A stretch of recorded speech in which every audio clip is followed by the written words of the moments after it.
My name is Tony, and this is Every Frame a Painting. The first time I ever felt like a movie lied to me, I was 8 years old, and it was Homeward Bound 2, Lost in San Francisco. Because this isn't San Francisco. What's this? I thought we were going someplace cool. This is my favorite place in the entire city. This is Vancouver, where I grew up. If you watch enough TV shows or blockbusters, then chances are you've seen my city, disguised as Santa Barbara, or as Seattle, and even one time as the Bronx. Something's always happening here. That's New York for you. You'll get used to it. But no matter how many movies or TV shows are filmed here, there's always been one nagging problem.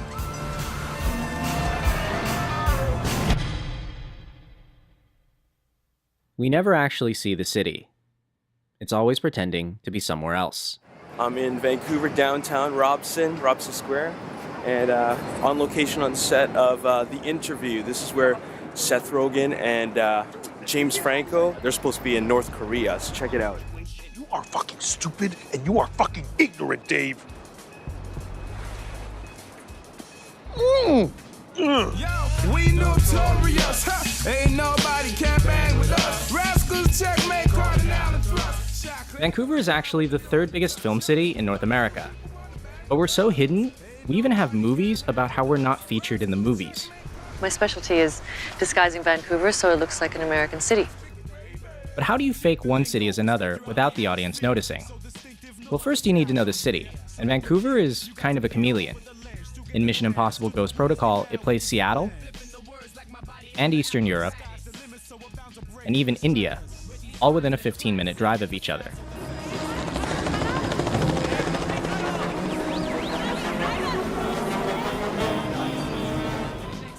Once you know the city, it's actually pretty simple to trick the audience.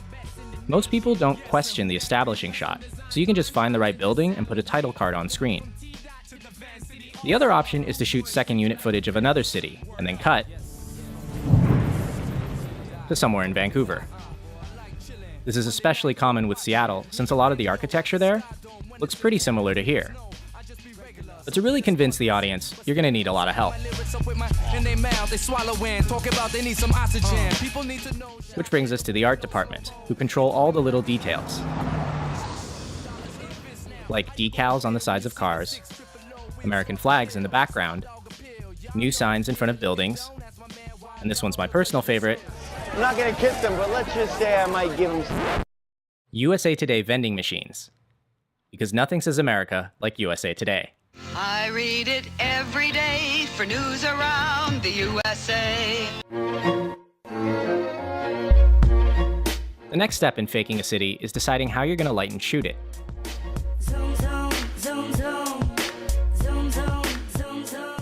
One of the best ways to disguise Vancouver is to film at night in shallow focus. This is to avoid pulling a rumble in the Bronx, when they pointed the camera north and you could clearly see the mountains. Hey! It's kind of remarkable what you can get from a location by changing the angle and the lighting. This is the Orpheum Theater on a tripod from a high angle, and here's the exact same entryway from a low angle, handheld. Last but not least, there's the VFX team, who composite specific elements into the shot.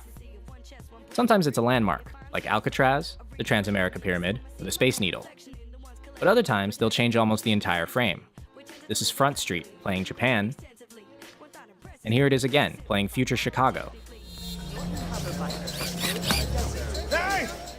And it's all these little details that help us believe the illusion, so that a character can jump out of a window in Vancouver,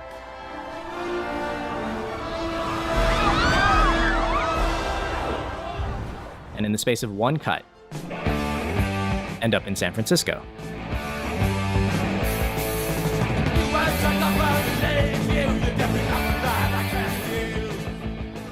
But what does it mean for a city if it's always playing somewhere else? Well, for Vancouver, it means that our on-screen image is kind of generic. What you've seen in the movies is mostly downtown, like the glass buildings along Burrard Street, and the area around Gastown, like this alley off Cambie. The city is kind of like one giant backlot, a bunch of anonymous buildings that can stand in for anywhere else. Even when the movies do go somewhere unique, they have a way of typecasting it. For instance, BCIT's aerospace campus actually looks pretty cool. But it's always turned into some vaguely dystopian government facility. Everybody walks around waving a special badge, and they try to maintain order, but of course they can't.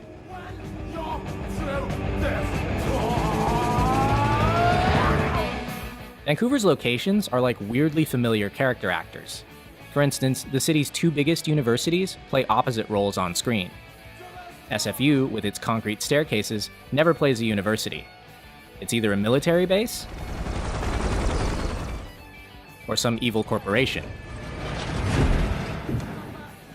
Meanwhile, UBC always plays a university. That's located everywhere else but Canada.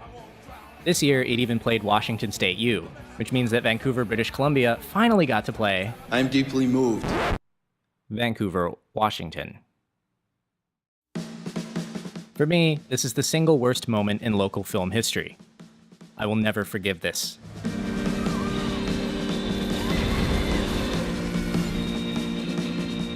But if filmmaking today is global, why do so many of our stories take place in the same four cities?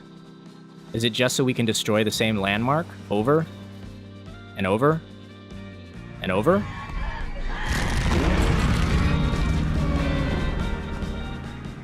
By the way, take a guess where all four of these films were shot. Who wants to go to Vancouver?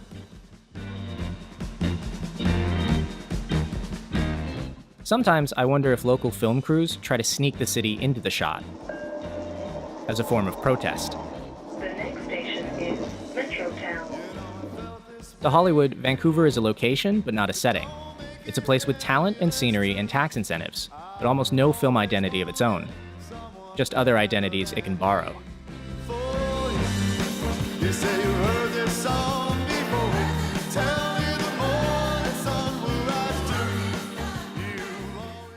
But maybe there's some hope.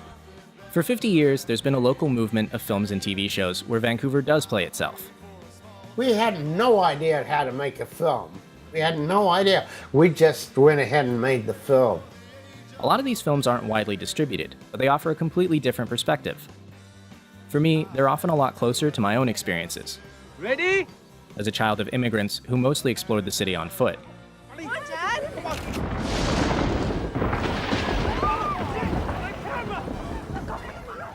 These movies treat Vancouver not as a location, but as a setting. And they capture the things that are unique to us. So we need these images more than ever.